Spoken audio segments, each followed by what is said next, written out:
자, 이제 2단원 지형에 대한 거 대단원 종합문제 들어가겠습니다. 자, 1번 표는 지질시대별 주요 지각운동을 나타낸 것이다. A, B의 특징을 쓰고 가 운동의 영향으로 형성된 대표적인 지형을 두 가지 쓰시오. 자, A는 석회석이 퇴적되어 있고 해성층이죠. B는 육성층으로 무연탄이 퇴적되어 있다. 가 지각운동은 경동성 요곡운동, 자 융기운동이라고도 하죠. 이로 인해 만들어진 지형은 고위평탄면 가믹공유가 있다. 2번 그림은 우리나라의 대표적인 문화유산이다. 이 문화유산은 재료가 된 암석, 이렇게 비석 같은 데 쓰이는 구조물에 쓰이는 예쁘게 만드는, 그러니까 한마디로 그 다듬기 좋은 암석, 이게 바로 화강암인데요. 자, 화강암은 바로 중생대 화성암이죠. 따라서 30% E, A, B, C, D, E 5번이에요. 3번 지도의 가 지형에 대한 설명으로 옳지 않은 것은 가 지형을 봤더니 지명에 대관령면이라고 해서 대관령이 있나? 오른쪽 아래 고랭지 시험장에서 고랭지인가? 자, 아무튼 동그라미 쳐져 있는 곳은 주변에 비해서 경사가 완만한 편이에요. 물론 이 지형은 주변보다 좀 더 낮긴 하네요. 근데 낮아도 상관없어요. 높아지고 있든 낮아지고 있든 중요한 건 이곳이 제법 평탄한 땅이라는 거, 그리고 이 평탄한 땅의 해발 고도가 700m 이상이라는 거, 이게 중요한 거예요. 고위평탄면은. 자, 높이가 보니까 이 일대가 800m, 막 그렇죠? 1번, 해발 고도는 높지만 경사가 완만하다. 맞죠? 2번, 집중호우 시, 집중적으로 비가 내릴 때란 뜻이에요. 많이 내릴 때. 집중호우 시 토양 침식 문제가 발생한다. 맞죠? 3번, 여름철에 시원하니까 배추, 무등의 채소 재배 활발하고 4번, 같은 위도의 저지대보다 같은 위도의 그 해발고도 낮은 지역보다 기온이 낮아 증발량이 적다. 그래서 목초 재배, 풀 재배하기 좋죠. 5번, 화학 비료의 남용으로 주변 하천이 건천화되고 있다 했는데 뭐 건천이라는 건 물이 마르는 걸 건천이라 그러잖아요. 그래서 화학 비료를 썼다고 해서 주변 하천이 마르는 건 아니니까 5번은 이상하죠. 화학 비료의 남용으로 주변 하천이 오염되고 있다라고 했다면 맞을 것 같아요. 3번에 5번은 틀렸습니다. 4번 문제. 지도는 지질 시대별로 형성된 두 암석의 대략적인 분포이다. 자, 가를 보니 지계지향사, 지계지향사, 지계분지에서 지계도, 지향사도 그렇다고 경상도 일대의 분지도 아니고 한반도의 여러 곳에 이렇게 저기 형성되어 있는 이거 아마도 중생대에 관입한 화강암이겠구나. 지계, 지향사, 분지 셋 다 해당 안 되잖아요. 그러면 화산활동과 관련이 있겠어. 그리고 이런 분포는 화강암일 거야. 단층선을 따라 분포한 거예요. 다음에 나를 보세요. 나는 지계, 지향사, 지계, 지향사, 지계 분지할 때 지계에 해당하는 거니까 시원생대 변성암이구나. 가는 중생대 관입한 화강암, 나는 시원생대 변성암. 그럼 기억. 지하수의한 용식은 석회암, 고생대 퇴적암이죠. 니은 지리산, 덕유산. 자, 지리산, 흑산이라고 선생님이 말했죠. 덕유산도 이 덕스럽다 이렇게 나무가 되게 많이 우거져 있다라는 느낌이 있죠? 자, 이거 변성암, 나 맞아요. 디귿, 형성 시기는 변성암인 나가 오래됐을 거예요. 그래서 형성 시기가 더 이른 게 나고요.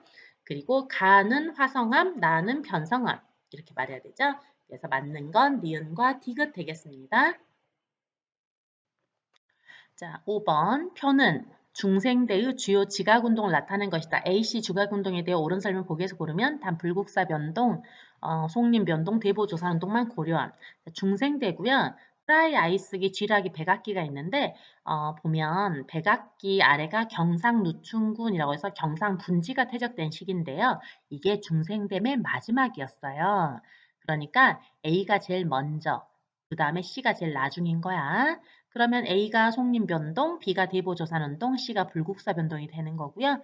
뭐 또 다른 힌트는 그 트라이아이스기 바로 아래가 평안누춘군이라고 돼 있죠. 이 평안누춘군은 그 무연탄이 퇴적된 지층인데요. 무연타는 고생대 말에서 중생대 초에 걸쳐 퇴적되었다. 뭐 이런 말 들었죠? 아무튼 A쪽이 초예요, 초. 그러면 속림변동. 자, 그럼 기억. 속림변동은 북부지방을 중심으로 일어났고 랴오뚱 방향 구조선 만들었잖아요. 그다음에 니은, B는 대보조산운동은 중부와 남부를 중심으로 해가지고 중국 방향의 지질 구조선을 형성하고 대규모 화강암이 관입했어요. 디귿. C는 불국사 변동은 변동 자체는 크지 않았지만 불국사 화강암이 관입을 했었죠. 자, 디귿에서 동고서조의 경동지형을 발달시킨 것은 신생대 3기에 있었던 경동성 요곡 운동이니까 중생대와 상관없죠. 그다음에 리을, B와 C는 화강암이 관입했다. 맞아요. 6번 기억 미음에 대한 설명. 자, 최종 빙기, 빙기와 간빙기는 반복되었는데 빙기 중 마지막 빙기가 최종 빙기죠. 자, 그러면 1번 기억, 즉 최종 빙기에 서해안의 리아스해안 틀렸죠? 빙기는 해수면이 낮았던 시기니까 해당 사항 없어요. 리아스해안은 해수면이 높아지면서 형성된 해안이에요. 그다음에 2번 니은, 즉 하천 상류에서 빙기의 퇴적이 우세했던 건 유량이 너무 적어서 그 돌짜기에 그 굴러떨어져 쌓여있는 이런 흙 무더기, 돌 무더기를 제대로 씻고 내려가지 못하다 보니까 상류가 퇴적이 진행됐던 거니까 빙기 때 상류에 퇴적이 진행된 건 유량이 너무 적기 때문이다 라고 해야 되고요. 그다음에 3번 리을 하천, 이건 후빙기네요. 리을 하천 상류부에서는 빙기에 퇴적된 물질이 제거되었다라는 것은 침식이 진행되었다라는 뜻이잖아요. 그런데 3번에 있는 선상지는 퇴적 지형이죠. 따라서 이 빙기에 퇴적되었던 게 침식이 진행되면서 선상지가 되었다라고 말하면 틀려요. 선상지는 선상지 나름대로 그 하천 중상위의 퇴적 지형으로 있는 거야. 그다음에 4번 미음은 하천 하류에서는 퇴적 작용이 활발했다. 자, 하천 하류 지역의 후빙기 해수면 상승하면서 대규모 범람을 하면서 퇴적이 진행되었거든요. 따라서 범람호는 후빙기, 하천 하류 퇴적 작용과 관련이 아주 깊어요. 그다음에 5번 화학적 풍화는 따뜻한 시기에 활발했잖아요. 따라서 빙기보다는 후빙기에 활발했습니다. 아, 그리고 선상지 있죠. 선상지는 사실은 그 빙기와 같은 환경에서 잘 형성될 수 있는 지형. 즉 빙기의 상류 지형이 잘 형성될 수 있는 지형이에요. 자, 7번 지도에 표시된 산지의 기반함 A, B에 대한 설명으로 옳은 것은 자, 까만 A는 금강산, 관악산, 월악산인데 이 악자 들어간 애들 보통 막 돌이 드러나 있는 경우 험한 경우 악자 잘 들어가는데 아무튼 그건 몰랐다 하더라도 금강산 12,000봉 이거 돌산이에요. 다음에 B 빨간 애들은 덕유산과 지리산 이거 흑산이죠. 흑산은 시원생대 변성암, 돌산은 중생대 화강암. 그럼 1번 땅속에 관입된 마그마가 굳은 거 화강암 맞죠? 다음에 2번 용식에 의한 것은 석회암인데 둘 다 해당 사항 없죠. 3번 형성 시기가 이른 건 시원생대 변성암이니까 B가 형성 시기가 이르고 4번 넓은 건 바로 변성암이에요. 그리고 5번 과거 얕은 바다에서 형성된 퇴적암 즉 해성층은 이거 석회암에 대한 거죠. 역시나 둘 다 해당 사항 없어요. 답은 1번. 자, 8번. 다음 글의 기억 미음에 대한 설명으로 옳은 것은 자, 1번 갈게요. 기억. 큰 하천은 대부분 황남해로 흐르는 건 경동성 요곡 운동 결과 동쪽이 솟아버리니까 상대적으로 황남해로 강이 흐르게 된 거잖아요. 따라서 불국사 변동 아니에요. 2번. 압록강, 한강, 금강, 낙동강 얘네들 중에서 한강의 유로가 제일 길다. 압록강이 어디 있죠? 백두산에서 시작돼서 서해로 흘러가는 엄청난 강이에요. 자, 압록강이 제일 길어요. 그다음에 3번 감조하천, 조차가 큰 바닷가에 흘러드는 하천이 조류에 영향받아서 수위가 변하는 감조하천이 되는 거잖아요. 조차가 크게 되면 하천 하구에 삼각주가 형성되기 어려워요. 따라서 감조하천에는 삼각주가 잘 발달하지는 않습니다. 삼각주가 아닌 갯벌이 잘 발달하죠. 그래서 3번 틀렸고요. 4번 리을 하상계수. 자, 하상계수는 다목적 댐 건설, 산림 녹화 등으로 작아졌다. 맞네요. 자, 댐을 건설하고 산에 나무가 많이 심어지게 되면 강의 유량 변동이 적어지면서 강이 안정화되게 돼요. 그래서 하산계수가 작아지죠. 다음에 5번 미음. 하천의 유로가 직선화되면 사람들에게 직선으로 만들어버리잖아요. 그럼 하천의 유속은 빨라지게 됩니다. 옳은 것은 4번. 자, 다음 넘겨서 80쪽, 81쪽. 9번. 지도의 기역 지형에 대한 니은 지형의 상대적인 특징. 자, 보니까 강이 넓게 마음대로 흐르고 있죠? 자유공유이고 그 옆에는 범람원인데요. 밭농사를 짓고 있는 강 옆에 니은은 자연제방, 논농사를 짓는 기역은 배후습지잖아요. 따라서 니은, 즉 자연제방의 특징은 범람원에 비해서 퇴적물의 입자가 좀 더 굵고 모래가 많죠. 배우습지는 진흙이 많고 입자가 더 굵고 해발고도가 좀 더 높고 물빠짐이 좋아서 밭농사를 짓는다. 취락 입지에는 배우습지보다는 좀 더 취락이 입지하기 좀 더 유리한 장소이기도 하죠. 자, 이렇게 10번 다음 자료의 가 지형에 대한 설명으로 옳은 것은 자, 지형 다큐멘터리 제작 계획서 가와 주민생활 해서 촬영 지역을 놓고 봤더니 우리나라 산이 동쪽에 치우쳐 있는 거 알잖아요. 그러면 지금 빨갛게 점 찍어진 춘천, 양구, 양동, 안동, 거창, 남원 이 일대가 하천의 약간 중상류 일대에 해당해요. 그리고 우리나라에 되게 많아. 이러면 지형상 침식 분지일 가능성이 매우 커요.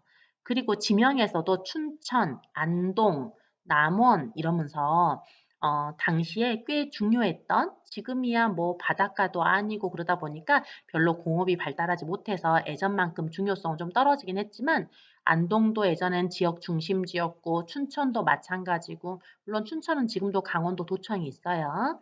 자, 아무튼 지금도 중요하긴 하지만 남원도 역시나 옛날에 춘향전 나오는 그 시절에 되게 중요했고 아무튼 옛날 지방의 중심지가 되었던 곳들 바로 침식 분지들이에요. 그래서 지도를 보셨을 때 뭐 감익공유 하천은 산지 사이를 흐르는 공유니까 유명한 마을 이름은 안 나와요. 그러니까 사람들이 많이 살 것 같은 큰 마을이 안 나와. 그런데 침식 분지는 산으로 둘러싸여서 평온하게 생긴 땅으로 풍수지리적 명당이기도 하다 보니까 이름 없는 마을들도 많겠지만 지역의 중심지, 즉 이름 있는 마을들도 꽤 많아요. 그리고 하류 지역이 아닌 하천의 약간 중상류에 가까운 지역에 분포하잖아요. 그래서 이건 지금 침식 분지 지형이겠구나 라고 추정할 수 있어요. 자, 그러면 아래 보면요. 1번. 하천 중상류보다 하류에 잘 발달한다? 하류라는 건 바닷가란 뜻이잖아요. 그런데 아무리 봐도 아니야. 2번. 계곡 입구에 나타나는 부채 모양의 평야지대이다. 선상지란 뜻인데 우리나라는 선상지 별로 없어요. 3번. 차별적인 풍화와 침식에 형성된 분지이다. 가능성 제일 높았죠. 디귿. 신생대 융기 이전 한반도가 평탄했다는 증거이다. 고위평탄면이라는 것으로 진짜 산 높은 곳에 있다 보니까 옛날에는 사람들이 거의 안 살고 숲이었던 곳이죠. 지금은 이제 교통이 편리해지면서 농사짓기도 했지만 자, 다음에 5번. 하천이 복류하는 경우가 많아 농업용수를 구하기 어렵다. 복류하는 것도 선상지에 대한 거죠. 자, 아무튼 그래서 지도가 침식 분지인 걸 잘 몰랐다 하더라도 여러분은 3번으로 아마 답을 하게 될 것 같은데요. 그렇죠? 11번 지도의 A2에 대한 설명으로 옳지 않은 것은 자 보니까 왼쪽에 있는 지도는요. 산지사에 흐르는 가미공유 하천, B가 가미공유 하천이겠고 그럼 가미공유 하천 옆에 있는 제법 평탄한 A는 하안 당구예요. 자 그리고 오른쪽에 있는 건 자유공유 하천이고 주변은 범람원이겠지. 그럼 C는 배우습지, D는 자연제방, E는 자유공유 하천. 1번 A는 하안 당구는 과거에 강바닥이나 범람원이었는데 지금은 아닌 곳 1번 맞아요. 2번 B 가미공야천은 신생대 집안 융기운동의 영향을 받아서 이렇게 막 아래로 파고들게 되었죠. 맞아요. 3번 C는 A보다 홍수 시 농경지가 물에 잠길 가능성이 크다. 맞아요. 자, 일단 C하고 D는 강이 범람에서 만들어진 범람원의 일부인데다가 특히 C는 아직도 굉장히 낮은 즉 배후 습지대잖아요. 그래서 홍수 시에 물에 잠길 가능성이 엄청 높아요. 다음에 4번 퇴적물의 입자 크기는 D는 주로 모래, C는 주로 진흙. 그러니까 모래가 더 크죠. 그리고 A는 막 자갈 막 이럽니다. 다음에 5번 하방 침식이 활발한 건 유속이 빠르고 산지 사이를 흐르고 있는 B가 하방 침식이 활발하죠. E는 느릿느릿 옆을 치는 측방 침식만 활발하다고 말할 수 있어요. 12번 AD 지형에 대한 설명으로 옳지 않은 것은 파랑에 의해 침식된 모래나 하천에 의해 공급된 모래가 퇴적되어서 A 사빈을 형성할 것이고 사비는 여름철에 주로 해수욕장으로 이용되죠. 이곳의 모래는 바람에 의해 비우로 이동한다면 B에 들어갈 건 해안 사구가 되겠네요. 자, 그 다음 C에 들어갈 건 뭘까? 빙기 이후 해수면이 상승하면서 만들어진 만해 입구에 하천에 의해 공급된 모래가 퇴적되어 형성된 호수. 자, C는 그럼 석호겠네요. 바닷가 만이었던 곳이 호수가 된 거니까. 자, 한편 수심이 얕고 해안선이 복잡하며 조차가 큰 해안은 아마 갯벌이 발달할 것 같아요. 갯벌은 밀물 때는 바닷물에 잠기고 썰물 때는 물 위로 드러나는 지역 맞네요. 자, 그러면 1번 B, 즉 사구의 침식을 막기 위해 모래 포집기를 설치한다. 자, 모래를 이렇게 안정시키는 모래 포집기 맞아요. 2번 C, C는 석호였죠? 조차가 큰 서해안은 잘 발달하지 않거든요. 그래서 동해안이 잘 발달하는 거 맞아요. 3번 D는 갯벌이었죠. 갯벌이 그 짜지 않은 물, 즉 담수 저장 창고의 기능 탁월하지 않아요. 자, 담수 저장 창고의 기능이 탁월한 건 해안 사구, 즉 B의 역할이에요. 다음에 4번 퇴적물의 평균 입자 크기 B하고 A 중에서 누가 자, 사빈에 있는 모래가 바람에 날려 사구가 됐는데요. 그러니까 그 모래가 그 모래잖아요. 그렇지만 바닷가에 있는 모래 중 가는 모래가 바람에 더 잘 날릴까요? 굵은 모래가 잘 날릴까요? 가는 모래가 더 잘 날리겠죠. 그래서 바닷가에 쌓여있는 여러 모래 중에 유난히 가늘고 가벼운 애들이 뒤로 막 날아와서 사구를 이루고 있어서요. 결국 사빈의 모래가 날리긴 했지만 사구가 훨씬 더 입자가 고와요. 그래서 사구에 있는 모래가 퇴적물의 평균 입자 크기가 작다. 4번 맞고요. 그리고 A나 D 둘 다 쑥 들어간 만에 형성되는 퇴적 지형이죠. 그래서 틀린 건 3번. 13번 지도의 A, D 지형에 대한 설명으로 옳은 것은 자 왼쪽은요 황해 서해안이고요. A는 물 속에 찍어진 점이야. 그러니까 물속 퇴적 지형이니까 갯벌이에요. 자 그런데 황해 같은 경우 간척 사업을 많이 하거든요. 여기도 해안선이 반듯하니 좀 이상해. 자 그러면 이럴 경우에 간척지일 수 있겠다. A 오른쪽에 있는 넓은 이렇게 막 바둑판처럼 그려진 거 있죠? 거기가 경지 정리된 간척지일 수 있겠구나. 그러면 그 안쪽에 있는 B 같은 이런 호수는요. 간척사업 과정에서 인위적으로 만들어 놓은 호수일 수 있어요. 물을 공급받기 위해서 조수지를 크게 만든 거야. 자연스러운 호수 아니에요. 자, 반면 오른쪽에 있는 건 동해이고 동해의 이 C는 그 만이었던 곳이 막혀서 호수가 된 석호고요. 그러면 D는 그 만을 막아 세운 사주가 되겠죠. 그럼 1번 A는 최종 빙기 이전에 형성되었다? 자, 빙기는 해수면이 완전 낮아가지고 서해가 다 드러났었잖아요, 육지로. 따라서 빙기 때 A 지형이 만들어져 있었을 리가 없죠. 현재 해안선에서 나타나는 지형은 해수면 상승 이후에 다 형성되었다라고 보면 돼요. 자, 1번 틀렸어. 2번 B는 후빙기 해수면 상승으로 형성되었다. 그 말은 자연스럽게 형성되었다라는 말이 되잖아요. 아니에요. B는 인공적으로 만들어진 거야. 자, 만약 인공적으로 만들어졌는지 모르더라도 일단 여기는 황해고 그렇다면 B는 모래에 의해서 막혀있는 무슨 석호 이런 거 아니잖아요. 이번에 설명하는 건 호수 중에서는 석호에 해당하는 말이 될 수 있는데 B가 석호라는 확신이 들지 않는다면 2번이 맞다고 말할 수 없겠죠. 다음에 3번 D는 모래잖아. 따라서 배수가 불량의 습지 이런 거 아니야. 4번 A는 진흙이고 D는 모래니까 퇴적물의 입자 크기는 D가 더 굵겠죠. A는 작아. 5번 C의 물은 B의 물보다 평균 염도가 높다. 그림에서도 보이다시피 C, 즉 석호는 바다와 이렇게 터져 있어요. 언제든 바닷물이 들어오게 돼 있어요. 뭐 터져 있는 것처럼 안 보이더라도 바닷물이 잘 들어와요. 따라서 C는 원래 염도가 좀 높아요. 그래서 5번이 맞습니다. 14번 그림은 어느 지형의 형성 과정을 나타낸 것이다. 이 지형이 발달해 있는 지역을 지도의 A, D, E에서 고른 것은 자, 화산이 분출하고 분화구가 함몰해서 형성되고 물이 고여 있어 칼데라 호네요. 그러면 백두산에 있죠. 1번. 자, 15번 지도를 보고 물음에 답하시오. 자, 지도를 보니까 움푹움푹 패인 지형이 있고 제주도가 아니니까 여긴 석회암의 용식 지형, 카르스트 지형이구나. 돌리네. 자, A 지형의 이름을 쓰시오. 돌리네. A 지형의 특색을 간략하게 쓰시오. 자, A 지형은 석회암이 빗물과 지하수에 용식되어 깔때기 모양으로 패인 지형으로 물빠짐이 좋아 밭농사를 짓는다. 이러면 됩니다. 자, 16번.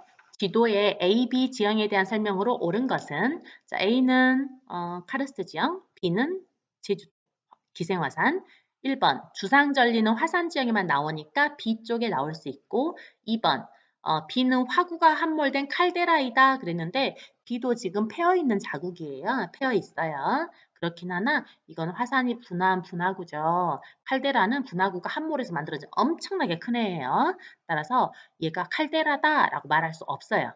다음에 3번 둘 다 밭으로 이용됩니다. 주변이 다 거의 밭이에요. 다음에 4번 기반함의 형성 시기 석회암은 고생대 그다음에 화산지형은 신생대 그래서 A가 더 오래되었죠. A가 이르다 4번 맞죠. 5번 A에는 붉은색 토양이 B에는 흑갈색 토양이 나타나니까 반대로 적어져 있네요. 종합 문제는 여기까지.